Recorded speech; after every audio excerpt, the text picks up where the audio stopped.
Uncle Topolino's band is easily one of my favorite Cars diecast line items of all time.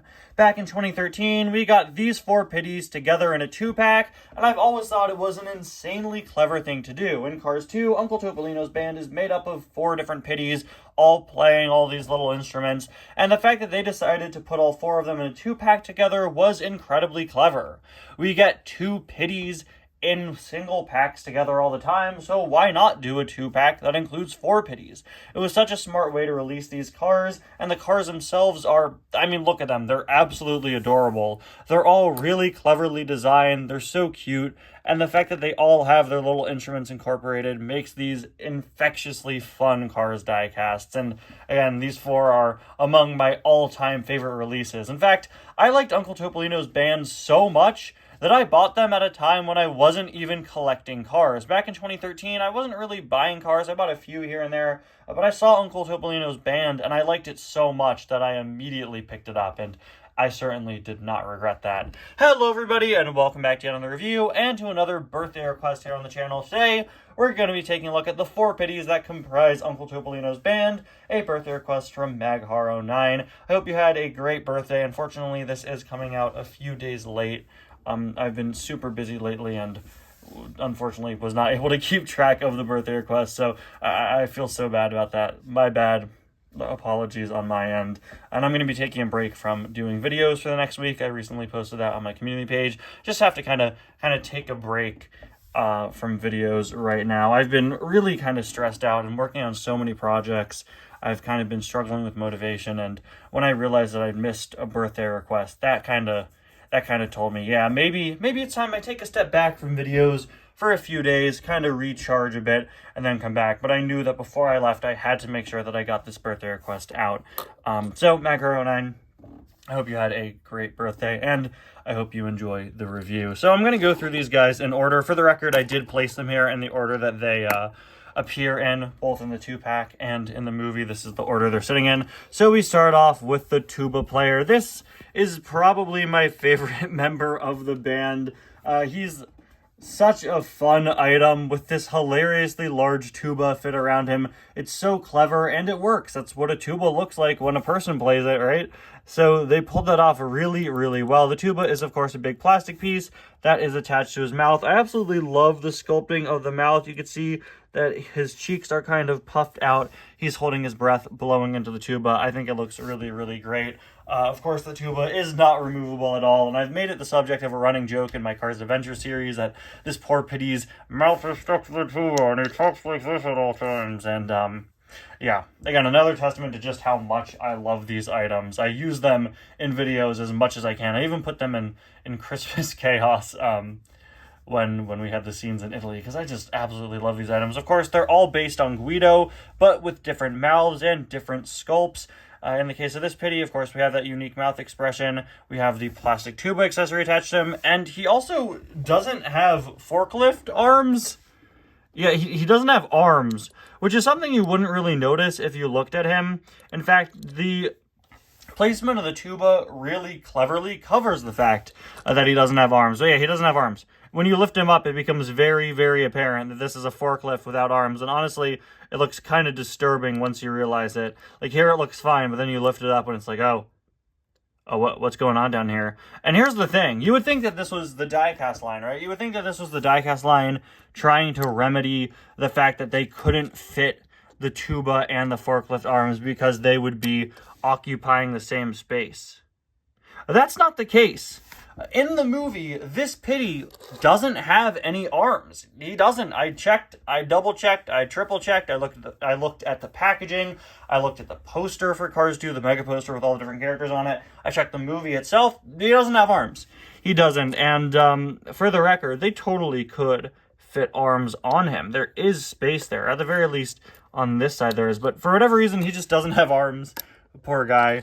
But yeah, I guess that was a design choice to help make the tuba work a bit better, and you can see that a bit better in there. Have you guys ever seen the viral video of that news reporter dropping a microphone in the tuba? I can't look at a tuba the same way anymore. Can we play that? Can we show that? Is that okay?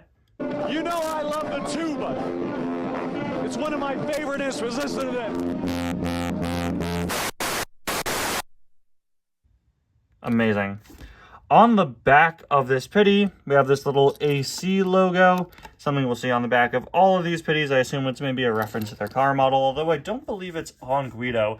It reminds me quite a bit of the Alzo Fusilli logo that we see in a few different places in the car series. Anyway, we move on to the accordion player, who in terms of color scheme is the one closest to Guido, but he's got kind of this teal sort of aquamarine color, and of course he has his accordion. He's the one whose facial expression we see the best because it's really not obstructed by his instrument. He's got kind of a suave grin. I really love the facial expressions on all of these items.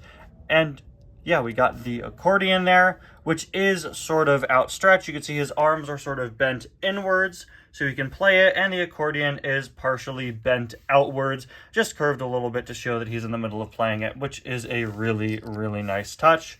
Rest of him is exactly how you'd expect. Unfortunately, mine has a couple chips in it these days, but still another really, really fun member of the band.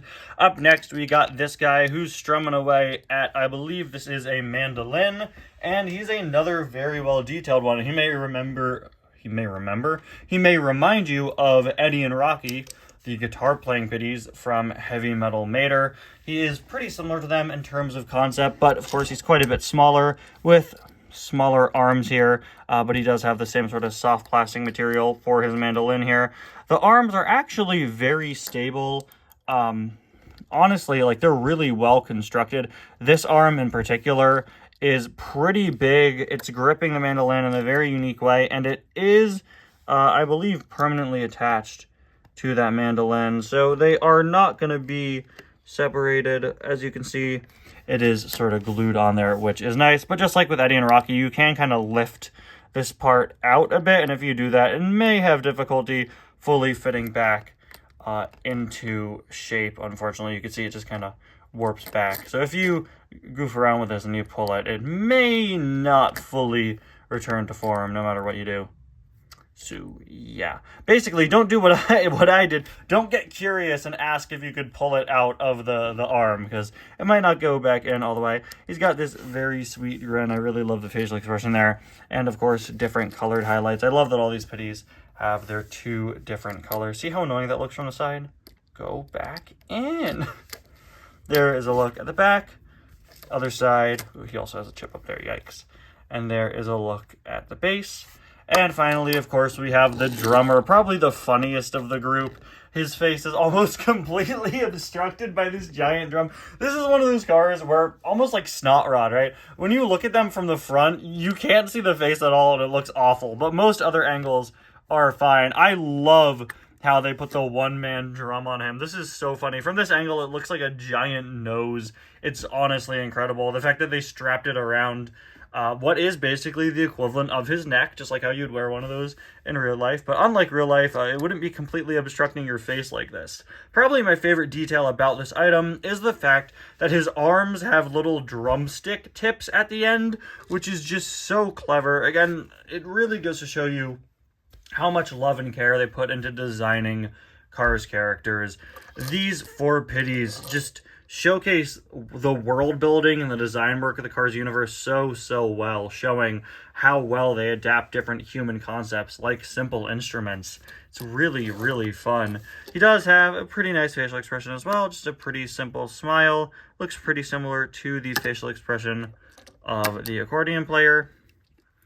But I don't believe it's reused. It does look slightly different. Of course, all these guys do use slightly different molds, as I said before. The drum is off to a bit of an angle. I don't know if that's intentional. It could just be mine kind of warping and moving with time, moving around. Of course, we have all the details you'd expect right now. There's a look at the other side, and finally, there's a look at the base. I've said it before in this review, and I will say it again. This is easily one of my favorite Cars diecast line releases of all time, and I'm so happy I got to take a look at it here today.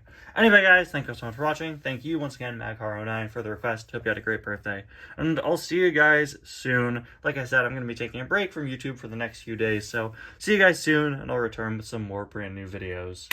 Bye now.